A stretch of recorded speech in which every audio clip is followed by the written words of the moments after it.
Continuing on in our What Shall We Do series, we've come to a point where we're talking about what shall we do when it comes to anger. I think this is something that affects everybody. Everybody at some point, many points, get angry. All right? And so in his efforts to teach his son how to have a good life, Solomon sees fit to speak to his son about the need to control anger. We often, I think, fail to recognize how anger adversely affects our lives. And it affects it in so many different ways. But Solomon sits his son down to explain to him the effects of uncontrolled anger. The reason, well, he also talks to him about the reasons why he needs to control his anger, but then gives practical advice to how to restrain from anger. And so Solomon offers a number of proverbs to show his son that many problems in life are due to our uncontrolled anger. Take your Bible and look at Proverbs chapter 14. Look at Proverbs chapter 14.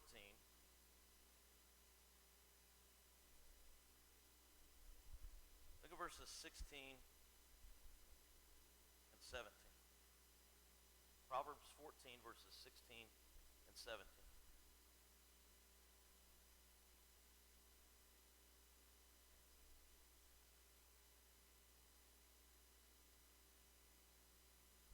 He says, a wise person is cautious and turns from evil, but a fool is easily angered and is careless. A quick-tempered person acts foolishly, and one who schemes is hated. If you drop down to verse 29, he says this again. He says, a patient person shows great understanding, but a quick-tempered one promotes foolishness. What he's telling him is uncontrolled anger reveals our foolishness. It really does. We know the truth of this proverb by looking at ourselves and looking at the world. It's a foolish thing. It is a foolish thing to chase after people who cut you off on the road. You know, you think about road rage. It's all over the place, right? Somebody cuts us off, all of a sudden, boom, that quick temper hits in, I'm going to show them, and we speed up, and we get on their tail, or we cut them off to pay them back. A lot of people do that. It's a foolish thing to do those things. We look like fools. And when we decide that we're justified in you know what, somebody made a mistake, and the sales clerk didn't give us, you know, enough change back, or maybe at the fast food restaurant they messed up our order, and here we go again. So we walk up to the counter and we just give it to them. Don't you know how to do your job? You know. So again, people are very quick-tempered, and we look foolish. We look like fools because we show that we can't control ourselves. I mean, think about it. I'm sure all of us have been somewhere where somebody has showed their anger, and you just look at them like, wow,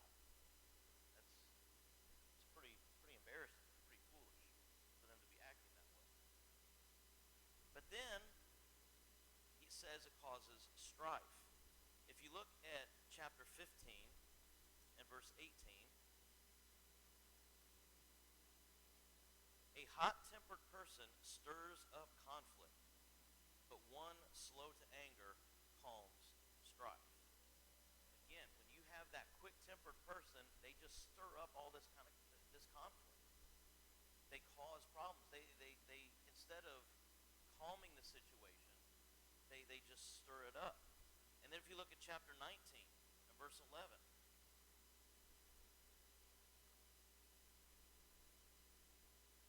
a person's insight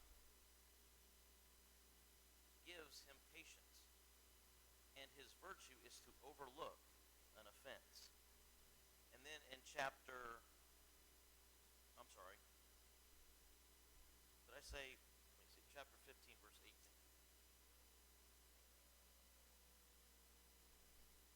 Oh, no, that's the one I just read. Sorry, I was right. Oh, I'm sorry, 29, verse 22. That's what it was. I got it wrong in my notes here. Chapter 29, verse 22. An person stirs up conflict, and a hot-tempered one increases rebellion. How would you think that a hot-tempered person increases rebellion? What do you think he means by that? How does a hot-tempered person increase rebellion? Stirs up strife. That's exactly what it does, right? It stirs up strife. You're just stirring the pot, right? And that's what he says. And so what our anger does is it creates relationship problems. It causes relationship problems between husbands and wives. It causes relationship problems between friends. It causes relationship problems between parents and children. Yeah, I mean, it's not a good thing. Our anger does not resolve problems with other people. You know, you think about it. When was the last time that our outburst of wrath made somebody do what we wanted them to do? It usually doesn't work that way. When we're quick-tempered with somebody, you know, when we lash out, what is typically their response? They're going to fire right back at you. They're going to, they're going to hit you. Right? And so, again, that's why he says, you know, a quick-tempered person increases, or a hot-tempered person increases rebellion. When was the last time we just quick to anger, went after somebody, and they were quick to apologize? Right? Again, it doesn't happen. Now, maybe apologies after there's a big argument, but think about the time that you just wasted, right? Now, apologies have to be made, but I don't think at any point, you know, unless you go to Disney World, you know, where, you know, the happiest place on earth. I remember working there, and they were always have a smile on your face, right? And so you could go off on somebody that works at Disney, and they may continue to have that smile, but that is actually a good thing when you think about it. The anger of man does not produce the righteousness of God. I'm sorry? What Bible verse is it that says that our anger doesn't produce the righteousness of God? I don't know. But the point Hitting is it off the top of my that head. it's okay to be angry, but it's Be angry and don't sin. exactly. Yes. Yes. Absolutely. Absolutely. Yeah, you know, people give Disney a hard time, but Disney does, you know, and again, I remember when I worked there, they do have customer service down pretty good because there are a lot of angry people. I remember people getting mad because it was raining. People got mad because they had to wait in line 3 hours on July 4th, right? You know, and so they come at these people all the time with problems, and they're told, no matter what they say to you, you always have a smile on your face. That's good. Now that's coming from the world. Don't you think God would have us do the same? You know, we're supposed to be filled with joy. You know, Terrell talked about that, right? It's kind of hard to be filled with joy when we're fighting back, right? And so, again, we're not gonna get what we're looking for when we are quick-tempered. Our anger, what it does is it escalates the situation. We can create a lot of problems. In Proverbs chapter 30, verse 33, it says, "For as churning the milk produces butter, and as twisting the nose produces blood, so stirring up anger produces strife." So that's a great illustration that Solomon uses. Solomon uses this simple illustration of cause and effect. Churning milk. Churning milk produces butter. Twisting the nose produces blood. Stirring up anger causes problems. It always does. And then again in chapter 19 and verse 19 and 20, Proverbs 19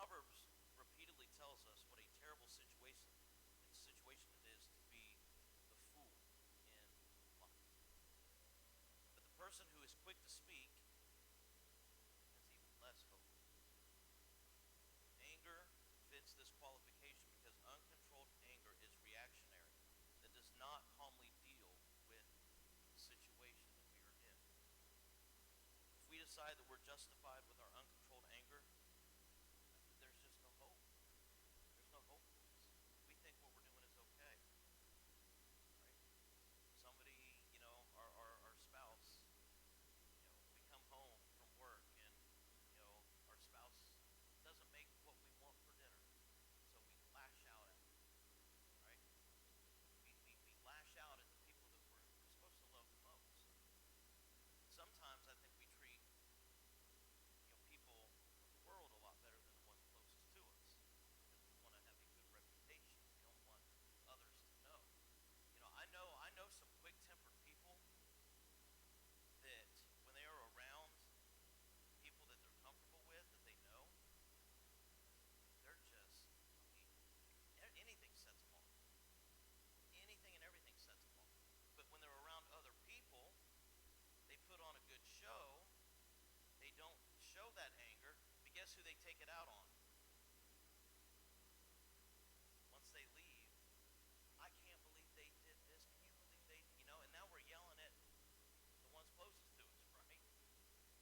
Why? Why do we do that?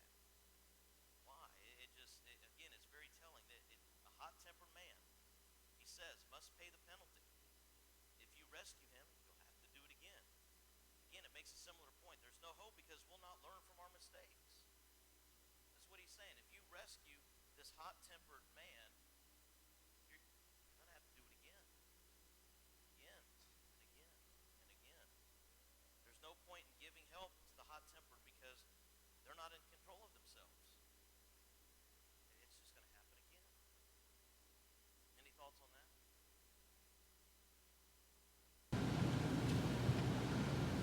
In Proverbs chapter 16, verse 32.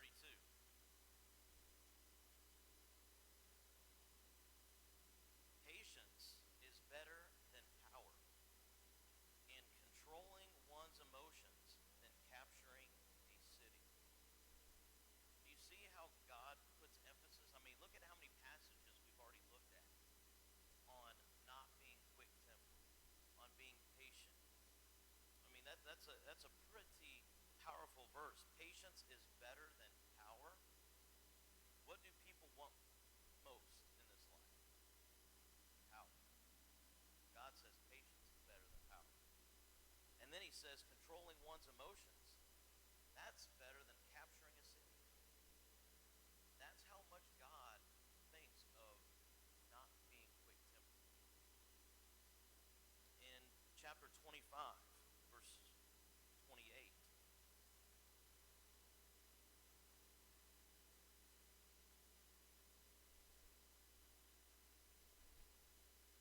a person who does not control his temper is like a city whose wall is broken down. What he's saying is this man is defenseless. This man or woman is defenseless. Broken walls are of no value to a city. They serve no purpose. The city is defenseless, and that leaves them open for attack. In the same way, by lacking self-control, we show that we are defenseless. We're open to the charge that we are not true disciples when we do that. Again, we are found vulnerable in our walk with God. When something does not go the way we want it to go, we get upset, lose control over our emotions. Satan has found our weakness. Those people who are quick-tempered don't think that Satan doesn't realize it. He knows. He knows you affect other people. And so he's not only going to make things, he's not only going to, I shouldn't say make things, he's not only going to put things in front of you or surround you with things that's going to make you angry, but he knows that your anger affects other people. Who likes to be around somebody who is just angry all the time? Who likes to be around somebody that you're like, oh, don't say anything to them because they're gonna lose control, and I can't deal with that right now. I don't want to deal with that right now. Just don't. Right? We don't want to be around people like that. We don't want to be people like that.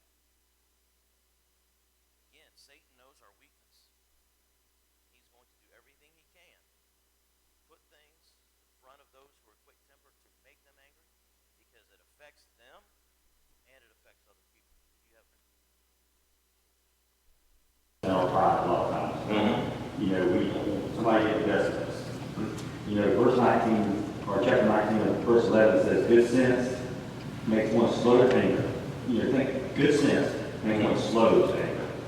And it is his glory to overlook an offense. Mm-hmm. You know, it's better for us to overlook an offense and be slow to anger and think about what, you know, even, I've been to study with people where you get to study with people about the Bible and it's a different outlook, you can get very angry quickly and want to prove your point. Mm-hmm. And that don't do no good. When you hit that point, stop studying. Yeah. And go back home and read. And for both of us got to let sink, both sides got to let sink in. Mm-hmm. Instead of for yourself, so our pride gets in the way. Absolutely it does. Absolutely it does. Resolution without grace and love, Mm-hmm. and you are easy to be stirred up, you know it's going to want to resolve things. Right. Absolutely. Absolutely. You know, and it starts at a young age. You know, anger is learned. Anger is learned. And I think as parents, if we allow, as our kids grow up, if we allow them to be angry at everything and quick-tempered, think about what they're going to be as an adult. They're just going to grow up thinking that behavior is okay. And it's not okay. And life is, you know, when parents let their kids get away with certain things and they get out into the real world, there's people that ain't going to let them get away with it, is there? Or if they see us doing it. Or if they see us doing it. Yep. Guilty of it. Luke? And Ephesians talks about that exactly when Paul says, fathers, do not provoke your children to anger, but bring them up in discipline. Mm-hmm. Yes, absolutely. Absolutely. Yeah, you don't want to provoke them to anger, right? Because, again, who wants their children to be angry, right? But I know fathers do provoke their kids, right? And that's not a good thing. Very, very good point. And that discipline is learned through the actions of the father. Mm-hmm. I mean, it's not something that you demand from your children either. They'll notice it by how you live. Mm-hmm. Yeah, absolutely. Absolutely. And you know, if a child sees the father always mad and complaining about everything, and guess what they're going to do? They're going to grow up and they're going to be mad and they're going to complain about everything. Is what they're going to do. Right? Very good point. Any other thoughts? So another thing is anger is contagious. In chapter 22, verses 24 and 25. Don't make friends with an angry person, and don't be a companion of a hot-tempered one, or you will learn his ways and entangle yourself in a snare. Once again, you see where God is taking this very seriously. He's saying, do not make friends with an angry person, and don't be a companion of a hot-tempered one. Why? What's that going to do? Absolutely. Absolutely. And again, we've all said that we don't like to be around those people. You know, when they start complaining, it's like, oh, here we go again. You know, they're mad again. Now, when they do have something that they should legitimately be angry about, we don't take them seriously. It's like, okay, whatever. You know, we just start brushing them off, and we don't care. We don't care to be around them. You know, and those people, a lot of times, end up alone. They end up by themselves because nobody wants to be around them. And so, again, this proverb here is really important to dwell on because, as we mentioned, anger is a learned trait.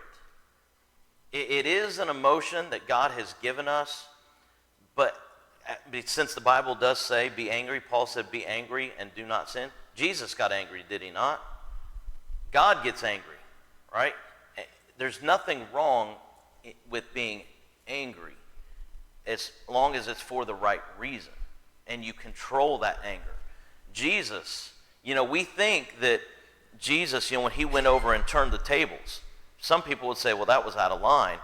No, if you read the context, he walked into the temple, he saw what they were doing. It says that he went and he made a whip and then went back in there. You know what he was doing? He took his time, didn't he? He got his thoughts together. He didn't just that quick temper and start, no. He went and said he made a whip. He sat down and made a whip. That takes some time. So I'm sure he got his thoughts and then went back in there, overturned the tables, and that was righteous anger that he showed. You know, how many times do we say, I can't say anything right now, I just need some time to get my thoughts, right? Let me calm down, let me gather my thoughts, and then I'll proceed. That's what we need to do. But a lot of times it's quick, you know, and people say things that they regret later, and guess what? Once it comes out, you can never take it back.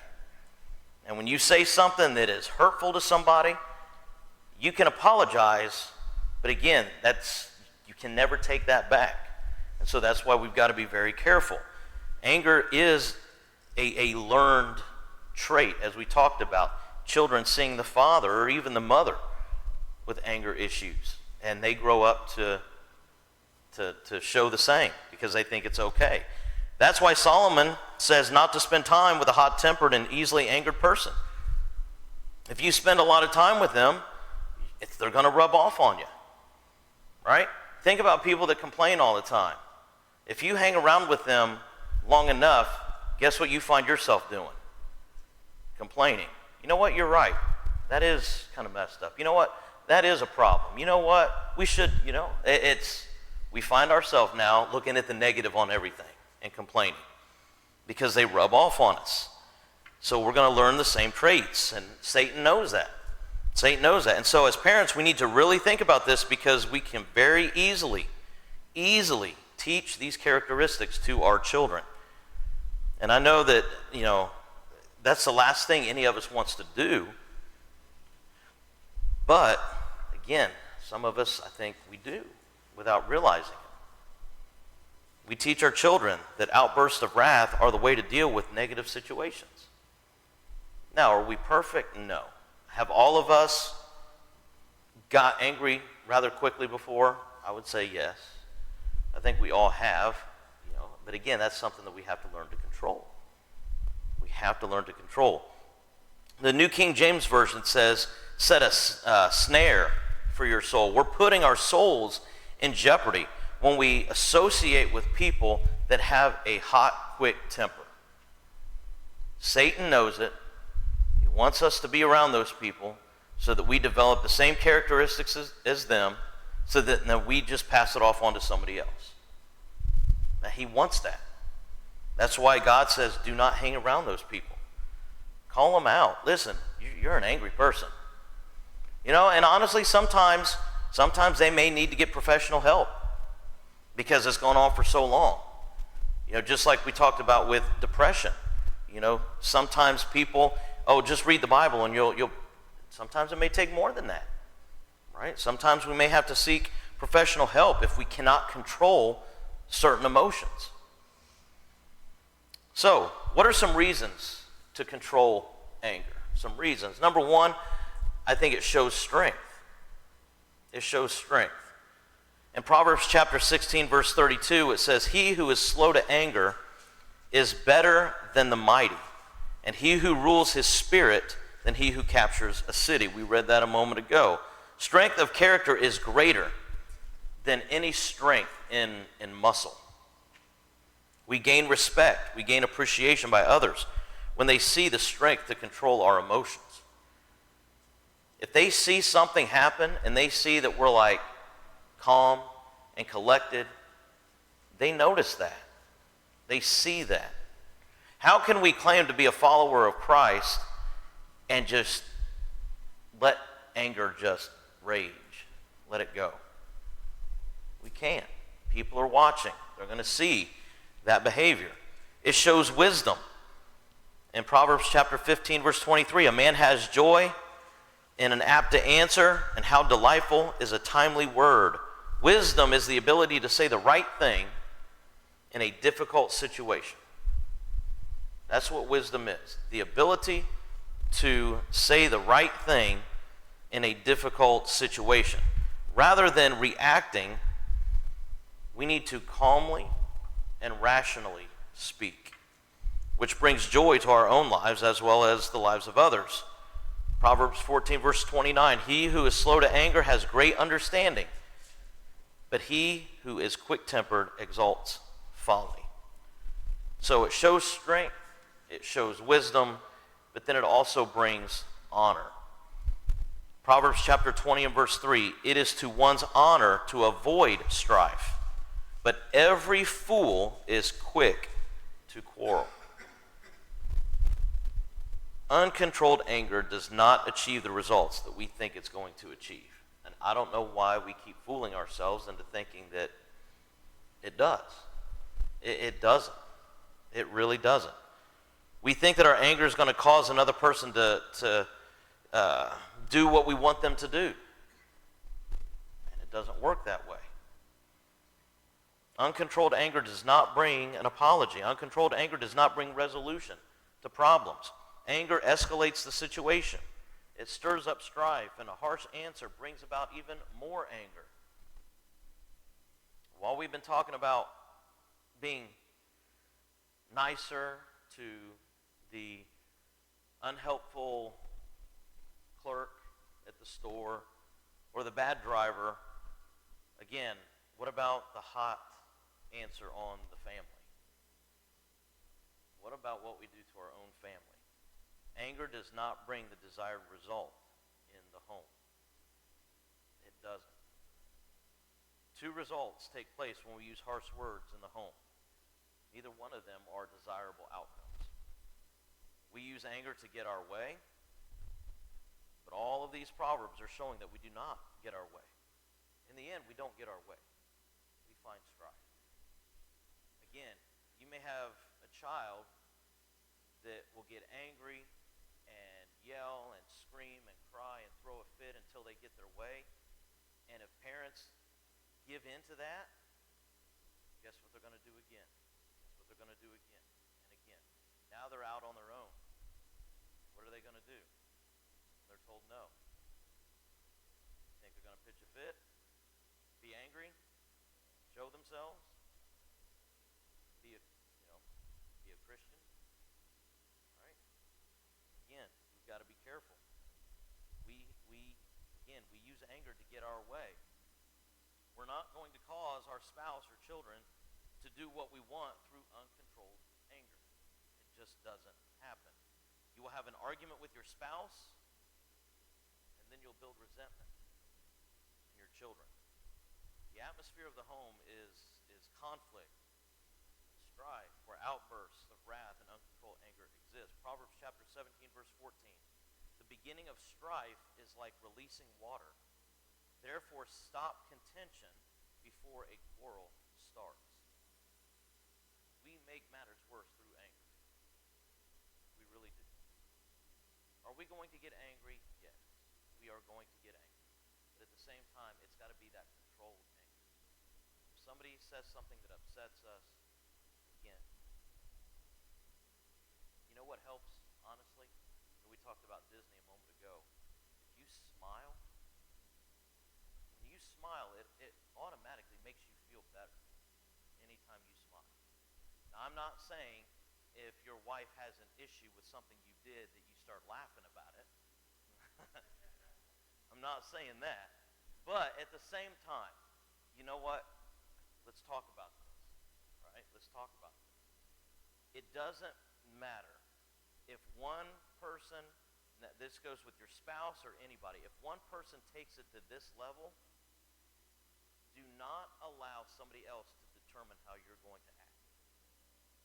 If somebody takes it from here to here in an argument, you keep it right here. Because you know what's going to happen to this person? They're going to do this. But if you go like this, guess what they're going to do? Now you're doing this. And it just escalates and escalates and escalates until things are said that are regretted. And again, you can't take it back. So no matter how much somebody escalates their anger, you keep it calm. Because you will have an effect on them.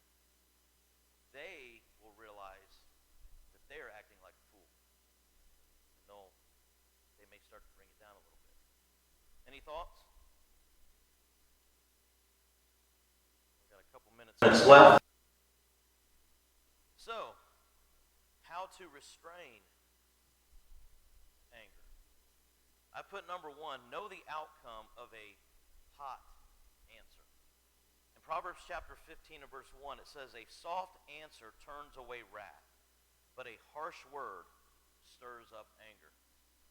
Uncontrolled anger does not achieve the results that we think it's going to achieve.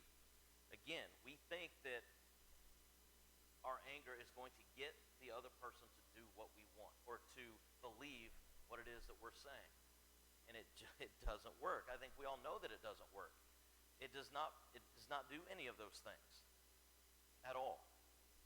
And so, unfortunately, we've gotten our way many times through using our anger. We've learned that this is a powerful tool in order to get what we want. And so, you might be thinking, well, you're wrong. I don't get an argument. I get my way. Well, again, that may be the case, but do you want to get your way through intimidation and fear? So that's what you're doing. When you have an outburst of anger and you're just in that rage and somebody does what you want, you're getting what you want out of intimidation and fear. Do you really want that? Do you really want somebody to do something for you because you intimidated them or you made them afraid of you? Yeah, you may get what you want, but at the same time, God also knows. We cannot hide from God. He knows our heart. Do you want your spouse to do things only because they know that they'll get their head taken off if they don't do it? I've dealt with a lot of couples where the wife is literally like this. Oh no, oh no, oh no, oh no, they spilled something on the carpet. Oh no, oh no. And it's like they get that panic because the kids had an accident, right? It's because the husband apparently doesn't believe in accidents and comes in and sees something spilled on the carpet or there's a stain and they just lose it. Why? Why? Let me ask you. When the Lord returns, what's going to happen to that carpet? It's going to be burned up. When we die, what does that carpet have to do with our salvation? So why is it that there are those who even the slightest little mistake, they just are angry about it? I want nice things. I want things to look nice. Why can't you be more careful? Now you got the kids and the spouse shaking, but what are they doing to their salvation over a spilled drink? That's exactly right. That's exactly right. Any thoughts before we close? There's still a little bit more we'll cover probably in a couple weeks to finish off this. Anger is, there's people that they'll tell you that they don't have an anger issue. It's very clear that they do. They don't see it. They don't see their behavior. They justify what they're doing. I wouldn't have been angry if it wasn't for this person. No, do not let somebody else determine how you're going to act, ever. All right, so we'll close with that, and we'll pick up there in a couple of weeks.